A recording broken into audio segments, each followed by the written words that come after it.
അതെനിക്ക് വളരെ വിഷമം തോന്നി. അത് പറഞ്ഞിരുന്നാൽ എല്ലാവർക്കും നോവും, പക്ഷെ എന്നിരുന്നാൽ പറയേണ്ടതുമാണ്. ഇങ്ങനെയല്ല നമ്മൾ ഈ ഒരു ചടങ്ങ് കണ്ട് ഇതല്ലല്ലോ കാര്യം, ഈ അപ്പൂപ്പൻ എങ്ങനെ ഇങ്ങനായി, ഇത്ര ഒരു മനുഷ്യനായി എന്നുള്ളത് ഇങ്ങനത്തെ ഉള്ള അനുഭവത്തിൽ നിന്നാണല്ലോ കുട്ടി പഠിക്കേണ്ടത്, അല്ലേ? സ്നേഹം അല്ലാതെ എല്ലാം അല്ല കാര്യം. കാരണം എന്നാലും നമുക്ക് സ്നേഹം മാത്രമല്ല, പഠിച്ചെങ്കിലേ നമുക്ക് ജീവിക്കാൻ പറ്റൂ, അല്ലേ? അതും ഒരു നാണയത്തിന്റെ ഇരുവശം പോലെയാണ്. അത് നമ്മുടെ അതായത് ഞാൻ ഉദ്ദേശിച്ച എന്തെന്ന് പറഞ്ഞിരുന്നാൽ, നമ്മളുടെ ഈ പഠന ഭാഗത്ത് മാത്രമല്ല, നമ്മളിപ്പോ എങ്ങനെ നമ്മൾ ഒരു മാതാപിതാക്കൾ നല്ലപോലെ തുറന്ന് മക്കളോട് സംസാരിക്കണം, അല്ലേ? ജീവിതത്തിന്റെ അവരുടെ ഓരോ പ്രയാസങ്ങളും വീഴ്ചകളും, അതുപോലെ തന്നെ അധ്യാപകനും. ഇപ്പൊ ഒരു ചോദ്യം ചോദിക്കുമ്പോൾ നമുക്ക് എല്ലാം അറിഞ്ഞെന്ന് വരില്ല, ഇല്ലേ? ഞാൻ നാളെ ബുക്ക് റെഫർ ചെയ്തിട്ട് പറയാം എന്നുള്ളൊരു വിനയം ഉണ്ടാവണം.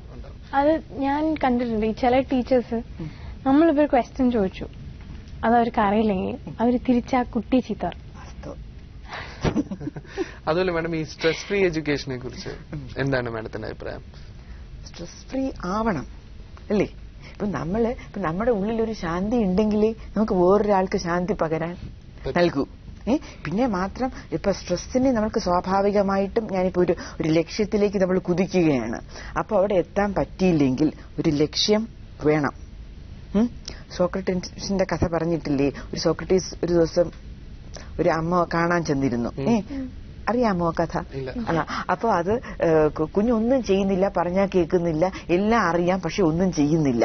അപ്പൊ സോക്രട്ടീസ് ഒരു ദിവസം അടുത്ത ദിവസം രാവിലെ പുഴക്കരയിൽ കുഞ്ഞിനെയും കൊണ്ടുവരാൻ അമ്മയോട് പറഞ്ഞു. അമ്മയുടെ മുമ്പിൽ വെച്ച് കുഞ്ഞിനെ വെള്ളത്തിൽ താഴ്ത്തി.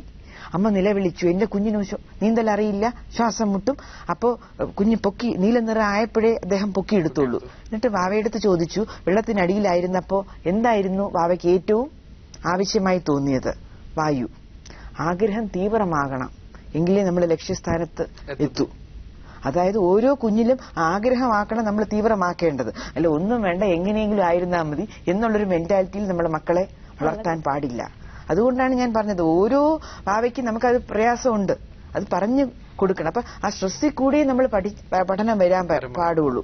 പക്ഷെ ഒന്നുമില്ല, പക്ഷെ വളരെ ഭയങ്കരമായിട്ട് അങ്ങനെ സ്ട്രെസ് ആക്കിയാലും പാടില്ല. മക്കൾക്ക് പിന്നെ ഒന്നും ചെയ്യാൻ പറ്റൂല, നമ്മൾ പേടിച്ചു പോകും. റൂട്ട് ലേണിംഗ് എന്ന് പറയും, വെറുതെ കാണാൻ പാടാൻ പഠിച്ചുകൊണ്ടൊന്നും വരുന്നില്ല. നമ്മുടെ മനസ്സിലത് ഓർക്കുകയും ഇല്ല, നിക്കില്ല. അപ്പൊ നമ്മുടെ മനസ്സിൽ നമുക്ക് ശാന്തത വേണം, ഒപ്പം ചെറിയൊരു ടെൻഷനും വേണം. ടെൻഷൻ കൂടുതലാവാനും പാടില്ല, അതിന്റെ രീതിയിൽ വേണം പോകാൻ. അപ്പൊ നമുക്ക് ടെൻഷനുള്ള മക്കളെ എങ്ങനെയാണെന്നറിയാം. അപ്പൊ എല്ലാത്തിനും സൊല്യൂഷൻ ഉണ്ട് എന്ന് കുഞ്ഞുങ്ങളെ നമ്മൾ പറയണം. അപ്പൊ അച്ഛനമ്മമാരും പറയണം. അപ്പൊ എവിടെ ഒരു മാർക്ക് കുറഞ്ഞു, അവിടെയാണല്ലോ ഈ ടെൻഷൻ വരുന്നത്. അതെ, മാർക്കിലാണ് ടെൻഷൻ വരുന്നത്. അപ്പൊ അത് എങ്ങനെയോ നമുക്ക് വരുന്നു.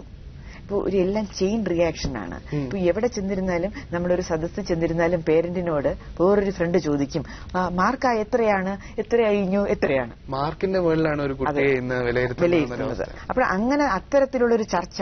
അപ്പൊ ഇപ്പൊ ഈ സ്വന്തം മാർക്ക് കുറയുമ്പോൾ സ്വാഭാവികമായിട്ടും ആ പേരന്റിന് ഒരു ജാള്യതയോടെ പറയും. അപ്പൊ ഈ ജാള്യത വീട്ടിൽ ചെല്ലുമ്പോൾ എന്നെ ഇത്രയും മോശക്കാരനാക്കിയത് ആരാണ്, പിൻതീരും.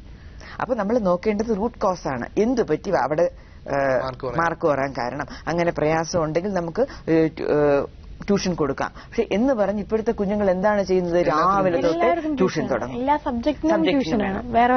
അതെ, അത് വലിയ ക്ലാസ്സുകളിൽ അതിന്റെ ആവശ്യം ഇല്ല.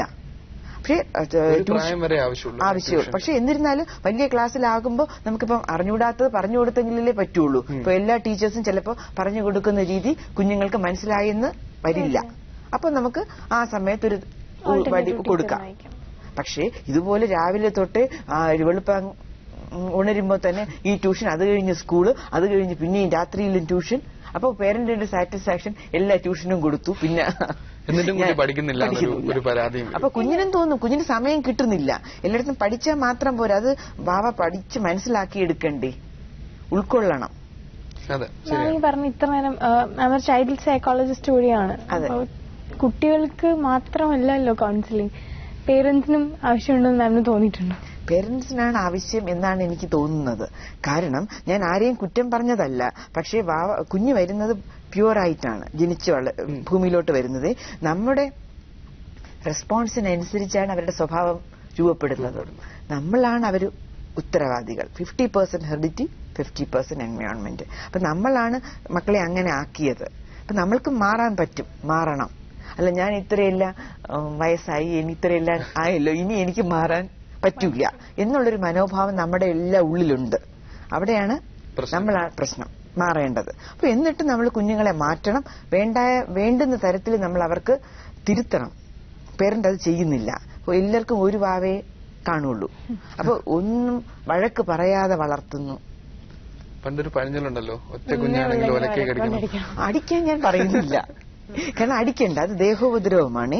അത് ഇപ്പൊ കുഞ്ഞിന് ഏത് സമ്പ്രദായമാണ് വാവയ്ക്ക്, അവ തെറ്റ് ചെയ്ത പ്രവൃത്തി ആവർത്തിക്കാതെ നോക്കണം. അതല്ലേ നമുക്ക് വേണ്ടത്. അതിന് തട്ടണമെങ്കിൽ ഒരു ഫിസിക്കലായിട്ട് അടിച്ചാൽ ആ അടിക്കുന്ന ആളിനോട് അപ്പോഴും കുഞ്ഞിന് ദേഷ്യം വരും. പക്ഷേ പിന്നെ ചില പേരൻസ് ഇങ്ങനെ അടിച്ചിട്ട് പിന്നെ ചെന്ന് കെട്ടിപ്പിടിച്ചതിനെ അത് ഒട്ടും ഇഫക്റ്റ് ആവുന്നില്ല. ഇല്ല. പക്ഷെ അതായത് ഇഷ്ടമുള്ള പ്രവൃത്തി ഡിനേ ചെയ്യുക. ഓരോ പേരന്റും ഓരോ സൈക്കോളജിസ്റ്റാണ്. അവർക്കറിയാം എന്റെ കുഞ്ഞിന് ഏറ്റവും ഇഷ്ടപ്പെട്ടത് ഏതെന്ന്. അതാണ് നമ്മൾ ഡിനേ ചെയ്യേണ്ടത്. അതൊരു മാനസിക പീഡനമല്ല എന്നാ വേണവും താനും. അപ്പൊ അത് ഡിനേ. ഇപ്പൊ കളിക്കാൻ പറ്റും, കളിക്കാൻ. വലിയ കുട്ടിയാണെങ്കിൽ ഒരു എപ്പോഴും ഏത് സമയം ഫോൺ ചെയ്യുന്ന അങ്ങനത്തെയൊക്കെ പ്രയാസങ്ങളുണ്ടല്ലോ, അതെല്ലാം ഡിനേ ചെയ്യുക. ഡിനേ ചെയ്തത് കൊണ്ട് ഒന്നും സംഭവിക്കുന്നില്ല. കുട്ടി ആദ്യം വളരെയധികം റെബല്യസ് ആകണം. അങ്ങനെ എല്ലാം തരണം. കൺട്രോൾ നമ്മുടെ കയ്യിലാവണം കുട്ടിയെ. എത്ര വലിയതാണെങ്കിൽ നമ്മൾക്ക് എത്ര വയസ്സ്, കുട്ടിക്ക് എത്ര വയസ്സ്. നമ്മൾ പറഞ്ഞാൽ വാവ കേൾക്കണം. വാവൻ ഞാൻ പറയുമ്പോ വലിയ കുട്ടിയായാലും അത് കേൾക്കണം, അനുസരിക്കണം.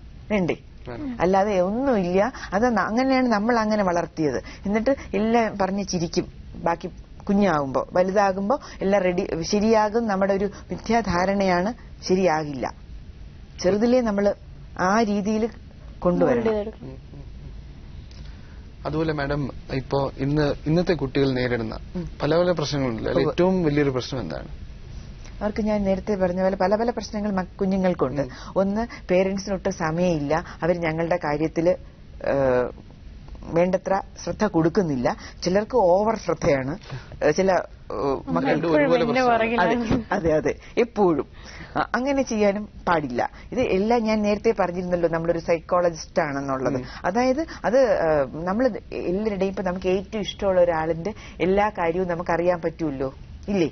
നമ്മള് അതായത് നമ്മുടെ നിരീക്ഷണത്തിലൂടെ. അത് വേറൊരാളുടെ കാര്യം ആവില്ല.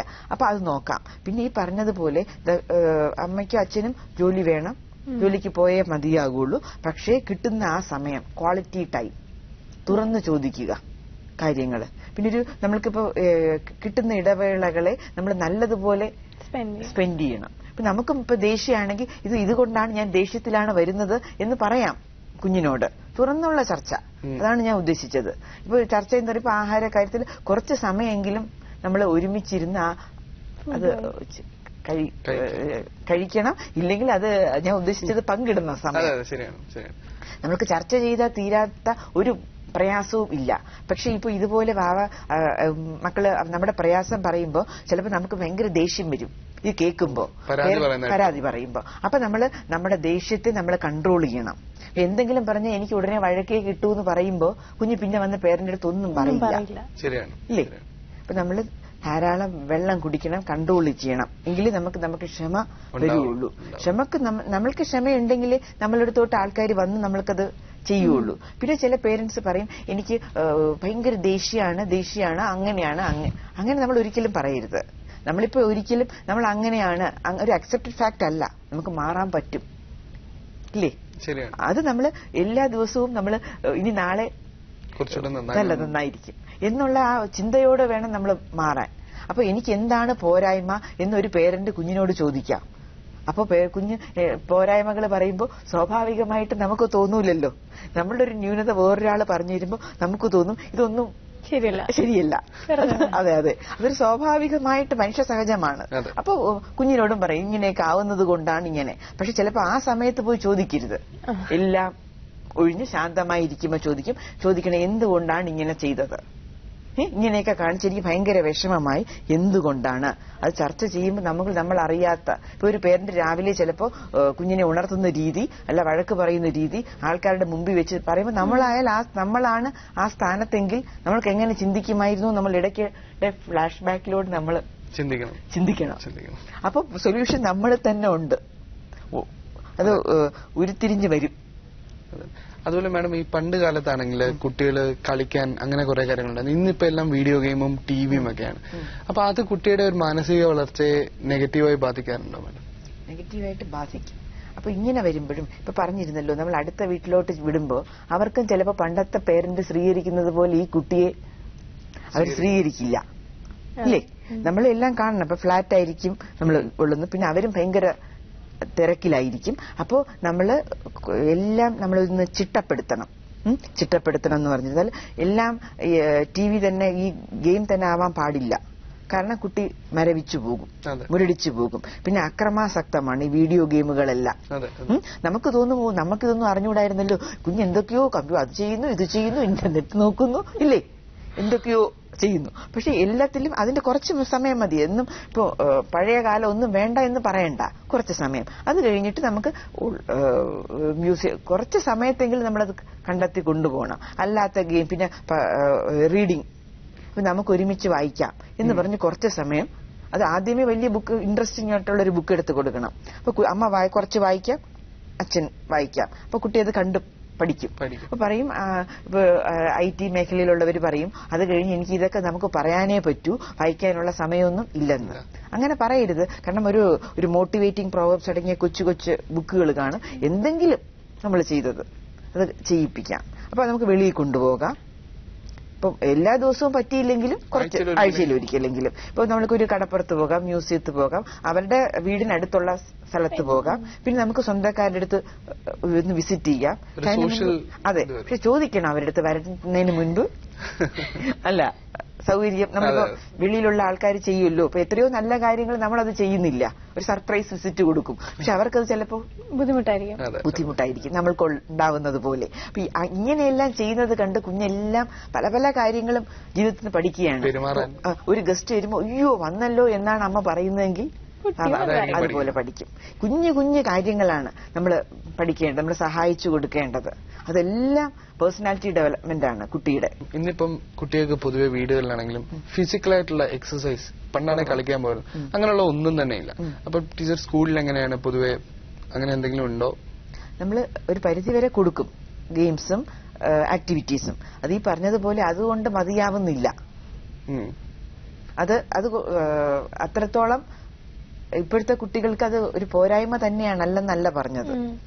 പിന്നെ ചില പേരന്റ്സ് വീക്കെൻഡ്സിൽ അവരുടെ പ്രോഗ്രാംസ് കൊടുക്കുന്നുണ്ട്. പൊതുവെ എല്ലാവർക്കും ഈ ഫിസിക്കൽ എഡ്യൂക്കേഷൻ ആവശ്യമാണ്. ശാന്തിനികേതനിൽ പൂർണ്ണമായിട്ടില്ല, നമ്മളത് നടത്തിക്കൊണ്ടുവരികയാണ്. ഇത്രയും വിലപ്പെട്ട സമയം ഞങ്ങൾക്കായി ചെലവഴിച്ചതിന് വളരെയധികം നന്ദി മാഡം. എനിക്ക് ഈ അവസരം തന്നതിൽ നന്ദി. Thank you so much.